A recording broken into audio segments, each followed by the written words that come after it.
farany amty tapa-voalohany ty de jery contexte kelytsika inona ny zavatra nitranga tamin'ny androny Isaia. Tontolo manodidina tamin'ny androny Isaia fa manampy be foana ny mamaky an'izany ny boky Isaia aloha de mila fantatsika fa amin'ny ankapobeny tsy tena chronologique, tsy manaraka hoe ty voalohany de ty faharoa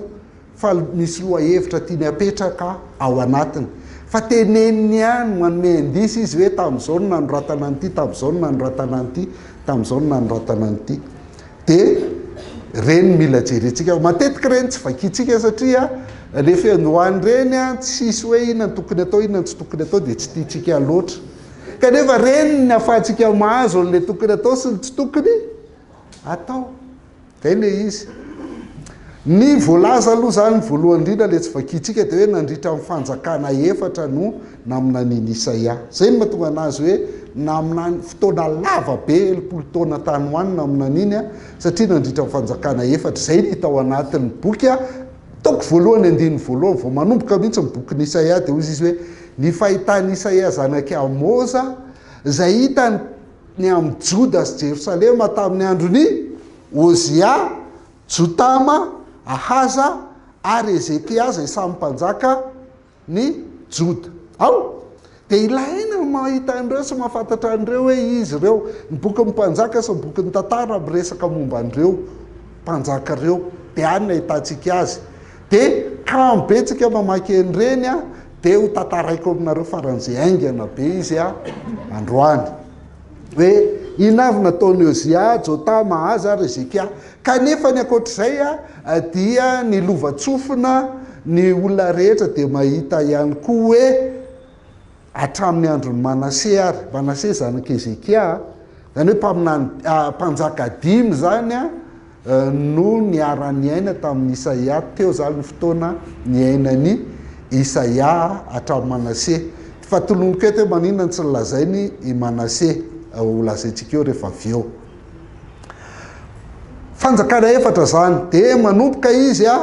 io zany mampiseho hoe lava be, zay mahatonga hoe lava be satria presque 10 mihitsy zany no mpanjaka tamin'ny fotoana naminan'iny Isaia. Ny anankiray de zao hoe nita de taranak'andriana Isaia, taranak'andriana izy. Manina izy lazaina hoe taranak'andriana zany hoe avana mpanjaka zany, avany mpanjaka satria ity zany amin'ny fafahany miditra malalaka adino ka azafady amin'ny fafahany miditra malalaka ao andapa afaka miresaka amin'ny mpanjaka malalaka izy, tsy mila protocole ohatra ny Estera hoe mangataka audience na inona fa afaka miditra ao izy rehefa te hiresaka amin'ny mpanjaka. De zay zany afahantsika miteny hoe taranak'andriana Isaia. Tamin'ny andron'ny Ozia ny netsona azy tamin'ny fotoana afatesan'ny Ozia mpanjaka de talohan'izay zany de nandritra ny andron'ny Ozia. Ozia de mpanjaka tsara. Rehefa tenena hoe mpanjaka tsara de hoe mpanjaka natoky an'Andriamanitra fa tsy nitoky tamin'ny firenena hafa na ny sampony firenena hafa. Izy moa zany raha vao manao fanekena amina firenena hafa ianao de tsy maintsy manao fanekena amin'ny Andriamanitra io firenena io koa. De zay no mahatonga an'le izy hoe manompo sampy le mpanjaka de zay mahatonga mpanjaka hoe mpanjaka ratsy satria tsy matoky izy hoe afaka manampy Andriamanitra de mitady firenena izy hialokalofana. De nefa raha vao manao fanekena amin'iny ianao dia manompo ny Andriamanitra iny. De zay no mampanjaka tsara sy mampanjaka ratsy ny mpanjaka. Ka Ozia natoky an'Andriamanitra de vokatry ny fatokeny an'Andriamanitra de naomby ny fitondrany azo lazaina hoe miroborobo ny tsara ny farim-piainany Israely tamin'ny fotoanany saingy nyrehare loatra izy. Tsara loatra zany nataony de ozy izy hoe tena alao koa raha nga ataoko ny asam-pisorona zay rehare loatra izy de lasa bokany efa rany. Tantara voalohany toko 420 sy 720 ny ahitantsika ny patin'izany hoe ary nanohatra ny Ozia mpanjaka ireo ka niteny taminy hoe le mpisorona zany nanohatra anazy ka niteny taminy hoe tsy rarahanao reo zirany andory ditika azo manitra ho an'ny tompo. Dikany hoe tsy rarahanao ty hoe tsy rarahanao tsy hoe tsy rarahanao fa tsy rarahanao azotika hoe ohatra hoe tsisy rarahinao an'izany tsy zay akory fa le hoe tsy anjaranao no manao an'io no manolotra ditika azomanitra ho an'ny tompo fa anympisorona ihany dia nitaranaky arona zay no amasinina ndory ditika azomanitra miala amin'ny fitoerana masina fa nanao zay mahadiso ianao ary tsy voninahitra ho anao anatrehan'ny tompo Andriamanitra izany teny zany mpisorona hoe tsy anjaranao zany fa aza manao an'izany teny safoka izy ary nisy vilia andorono ditika azomanitra teny an-tanany ka raha mbola nisafoka tamin'ny mpisorona izy dia nisy abokana mipotra tamin'ny andrany teo anatrehan'ny mpisorona tao amin'ny tranon'ny tompo teo anilan'ny alitara fadoroana ditika azomanitra zay rehefa manao tsy fanao satria ohatrany hoe nety foana zany nataonao hatramin'izay gravy nety mahazo succès ty rehefa mahazo succès ianao dia lasa manao tsy fanao ianao rehefa aveo tsy ampozinao akory dia mila mitandrina ao anatin'izany be deso arasena manao ohatr'izao fa tena vayakandrina mihitsy nahazo azy abokana tonga dia eo hitany rehetrarehetra zay zany nefa raha ny Ozia mpanjaka dia i Jotama zanany nandimby anazy ile voalaza teo Ozia Jotama zanany nandimby azy dia eto toko fahenina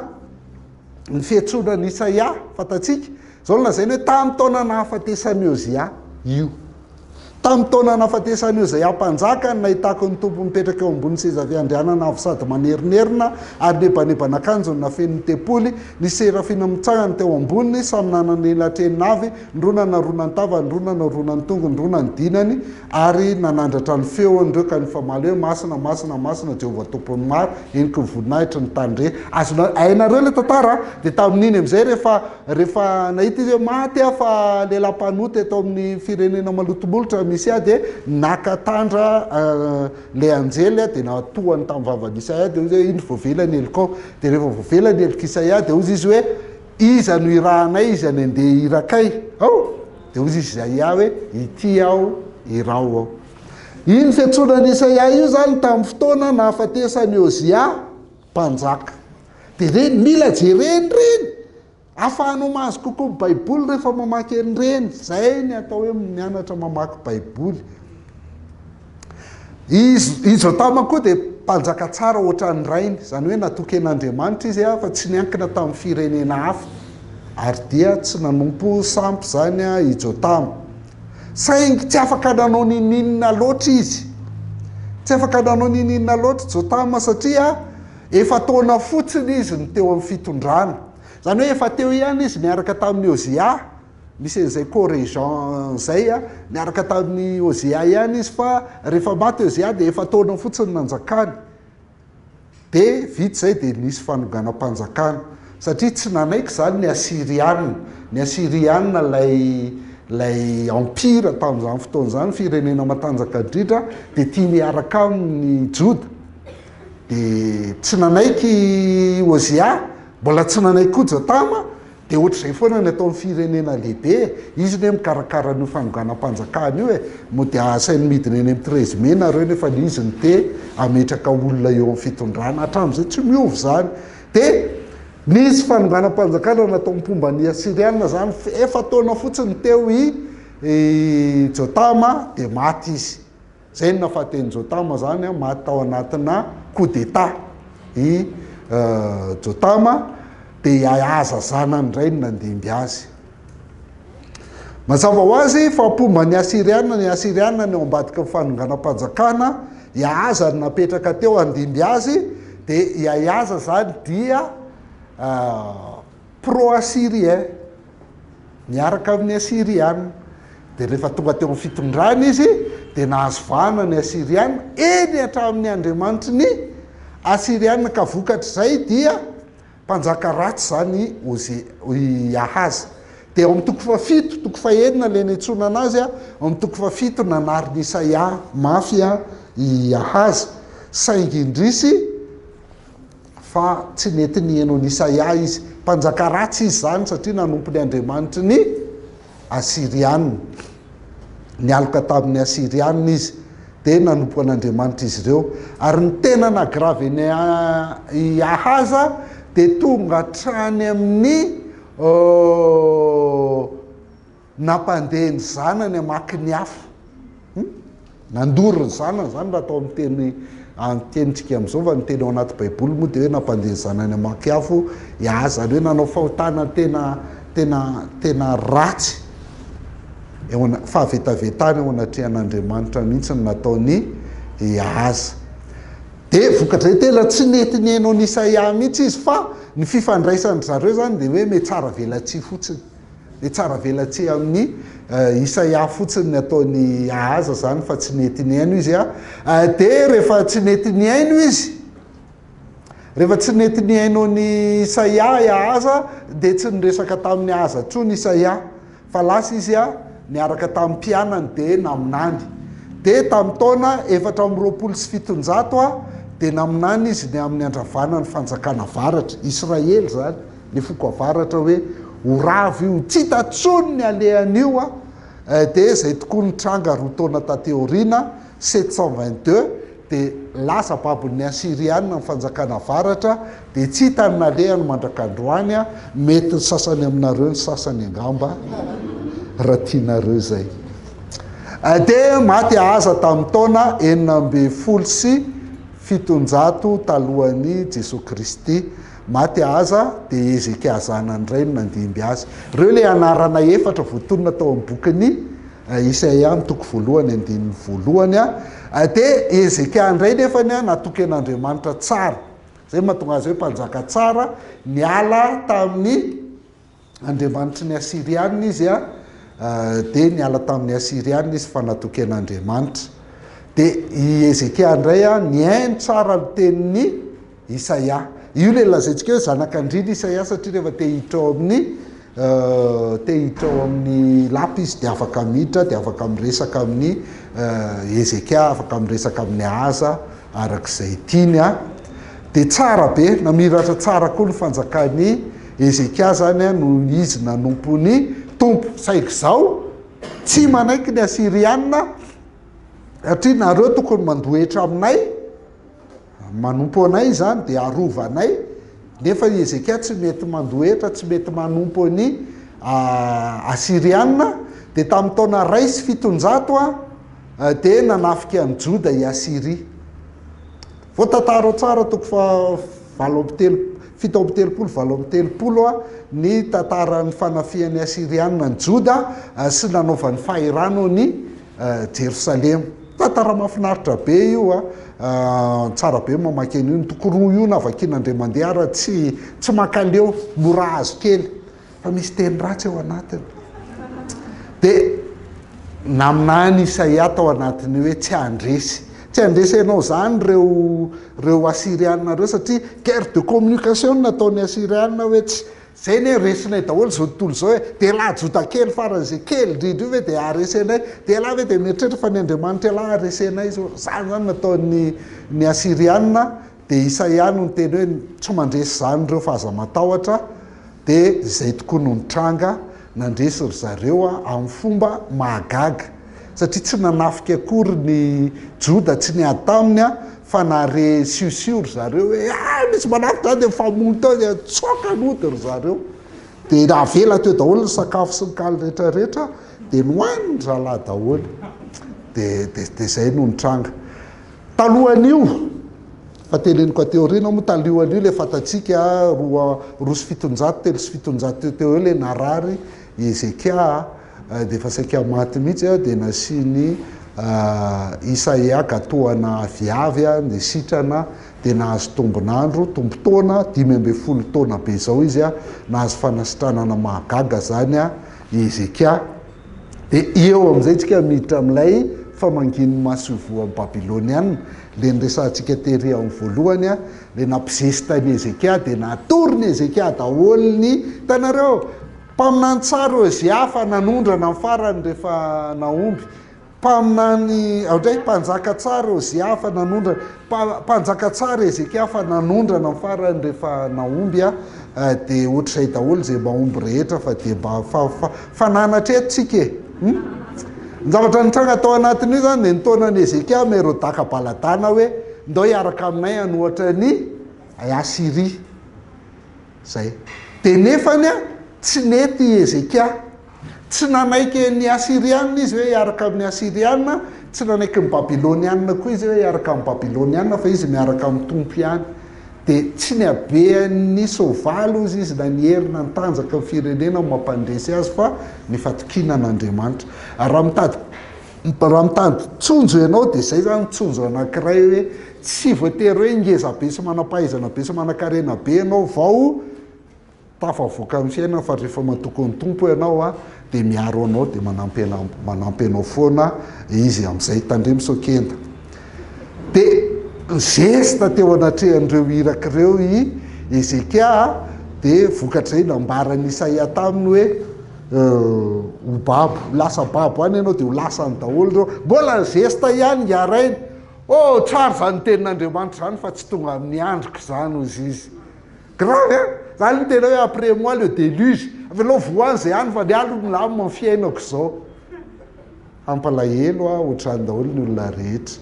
Io le 7:34 efa mivakitsika teo no ahitantsika zay fanondranana kely nataony Ezekia zay. Rehefa maty Ezekia avy eo dia iny nantranga i Manase zanany nandimby azy. Manase zanany nandimby azy. I Manase ny mpanjaka faran'izay ratsy indrindra teo amin'ny Joda. 570 taona ny nanjakany Manase fa izy tena faran'izay ratsy. Ary Manase ny mpanjaka faran'ny makamona indrindra eo amin'ny Joda. Manina makamona? Le ry zany ny faran'izay ratsy dia landritra ny 570 taona izy nanao ratsy foana. Fa alohan'ny hafatesana izy ny bebaka dia voavonjy le ry. Grave! Fa misy koa zany ny ataon'ny tompo io zany ianao tsy afaka maninona fa rehefa bebaka ianao dia voavonjy foana e. Fa naratsy ohatrin'io nataonao dia vonjen'ny tompo. Milahy raga le tompontsika. Tsy mbola resy lanitra amin'izany ianareo. Zay zany izy. Dia Manase mpanjaka ratsy dia tsy niseho vahoaka tsony Isaia tamin'ny andron'ny Manase. Zay no mahatonga ny Isaia tsy niteny akory hoe tamin'ny andro nanjakany Ozia, Jotama, Ahaza, Ezekia ary Manase, satria tena tsy niseho tsony mihitsy Isaia fa lasa izy tena nitokana dia naka nifandray tamin'ny tompo dia nanoratra ny toko 200 ka hatramin'ny 990. Ilay boky farany tsara indrindra. Izy tena tsy voasarika zava-misy tontolo manodidina azy tsony fa tena hoe izy sy ny tompony teo dia nomeny tompo fahasoavana be dia be Isaia. Manase ry manao ny ataony faran'izay grave indrindra. Eo nanoratra n'le tapany faharoa izany. Dia zay no mahatonga le hoe le 40 à 66 nataony tao anatin'io dia milaza ny fihefaran'ny Babilôna sahady. Satria na Isaia raha mba mararitra, Isaia tsy ohatran'ny Ezekia hoe rehefa milamina ny dia avelao avy après moi le déluge, fa Isaia narary tena fa ahoana ry tompo dia ho lasa babo tokoa ve nefaranay, dia Andriamanitra nanome anazy hoe ampionony ny oloko fa mbola iverinareo. Dia daholo mivoaka renyle andiny be dia be na mandra-pahantitra reo ary na dia fotsy volo ary nareo ina koa ny andiny hafa tianareo, aza matahotra ry Jakoba kankana ina aza matahotra be dia be daholo mivoaka reny andiny be dia be mahafinaritra reny. Dia nanambarany fiavian'ireo mpanafaka roa koa Isaia. Tsy izy moa nanambara fa Andriamanitra zany naneo anazy hoe hisy mpanafaka roa anie. Izy zany mbola troublé dia lasa babo tokoa ve zay ne vahoaka anao e. Dia Andriamanitra ny teny andefa mpanafaka roa ho anareo ny anankiray Kirosy tenenin'Andriamanitra mihitsy ny anarany. Dia ny ray anankiray hafa izay tsy nitenenin'Andriamanitra ny anarany fa atsotsika hoe ilay mpanompony Jehova. Reo zany mpanafaka anankiroa izay nolazain'ny Isaia tao anatin'ny faminaniany dia izy ireo tondra fanafana vaovao. Tondra fanafana vaovao. Ny fanafana voalohany tsinona le voaka avy any Ezipta, dia fanafana vaovao zany ny poma an'le fanafana vaovao dia hoe mivoaka avy any Babilôna. kanefa misy zavatra tena tiany ampitaina kokoa ao anatin'io le antsoina hoe nouvelle exode zany ity de ho hitantsika eo rehefa aveo hoe iny fanafana vaovao io fa tsara lavitra noho izay de izay zany na tonga ny fomba fanoratra Isaia niova be manomboka eo amin'ny toko fahaefapolo ka hatramin'ny fahaenina-mbepolo ao satria milamina tsara izy tena eritreretina zany hoe ianao zany de mahazo zavatra fahasoavana fitahiana vaovao tsara avy amin'Andriamanitra foana de milamina be ny fiainanao de mahavoaka zavatra tsara ianao a zahay zany natonga an'io a de natonga ny manam-pahaizana miteny hoe tsy Isaia nanao an'io fa ohatrany tsy mitovy amin'le toko voalohany ka hatramin'ny fahasivy amby telopolo le fanoratrany a kanefa ohatr'izany koa e ny fanoratra ao tamin'ny ianao analabaka ave mitovy amin'ny fanoratra ao am'izao mety hoe analabaka asura fa tsisy analabaka etsy fa olona analabaka ave andany andro aty e olona tsisy zay de tamin'ny taona 7 talohan'i Jesosy Kristy a de nisy fanenjehana be nataony Manase nenjeha amin'ny Manase zany Isaia de nitsoka amin'ny Manase izy de nitsofoka tao anaty hazo eo zany mbola tsy hay hoe ahoana le fomba nitsofohany tao a nisy ohatry hoe le hazo de nitsofoka tao izy sa nisy ohatry le hazo de nitsofoka tao izy fa nitsofoka tao anaty hazo izy aloha zay ihany ny tantara de fantatry mandramila hoe ao i Isaia de inona nataony tsy fainy miaramila niaraka tamin'le hazo Isaia de zay no nafaty azy tsy tao anaty baiboly io a fa ny lovatsofina rehetra de milaza hoe zay no nafaty ny Isaia ary izay koa nytianyty mpanoratra ny Hebreo ty olazaina zay ndray tsy tena hitantsika loatra ny Hebreo toko faraka amby folo rehefa miresaka ny olo finoana izy de tena tsika mieritreritra foana zany hoe mpanompon'Andriamanitra tsy maintsy mpanan-karena arovan'ny tompo amin'ny loza tsy maintsy tafavoaka velona sy le ohatr'izao fa miteny izy eo amin'ny andiny fahaenina amby telopolo hoe ary sasany ozy izy niaritra fanesona sy kapoka mafy ary fatorana sy tranomaizina koa zany koa zany mahazo ny mpanompon'Andriamanitra notoram-bato izy no tsy fany nampijaliana ny vonoana tamin'ny sabatra de len'io tsy fana teto ito zany a ny tao an-tsain'ny mpanoratra ny Hebreo de Isaia io de fantatsika ny tantaran'ny Isaia farany a nanambady izy a de niteraka roa izy ara mahay anarany zanak'i Isaia zay mahay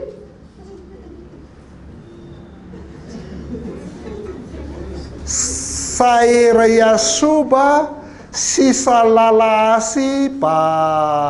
Baza Salalasy Baza eo hoy ny tompo tamin'ny Isaia mivoay ianao sy Saera Iasoba zanakao io zany ny zanany ray hitsenany azy eo amin'ny faran'ny lakan-drano sy nretraretra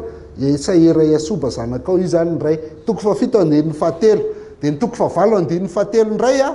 nanakaiky ny mpaminany vavy a io zany le vady ny vadiny koa zany mpaminany vavy nanakaiky ny mpaminany vavy a de nanananaka izy ka niteraka zazalahy ary hoy ny tompo taminy aoka ny anarany ataonao hoe Mahera Salalasy Baza manoatra noho ny anarana gasy Mahera Salalasy Baza le anaranareo misy dikany be a de vakio ny baiboly a de hitanareo any ny dikany a Saera Iasoba zany a de Mahera Salalasy Baza zay no anaran'ny zanak'i Isaia de maty Isaia satria no tsy faina ka de atapotra treo ny fotoanatsika maty Isaia kinona tsony moa no lazaina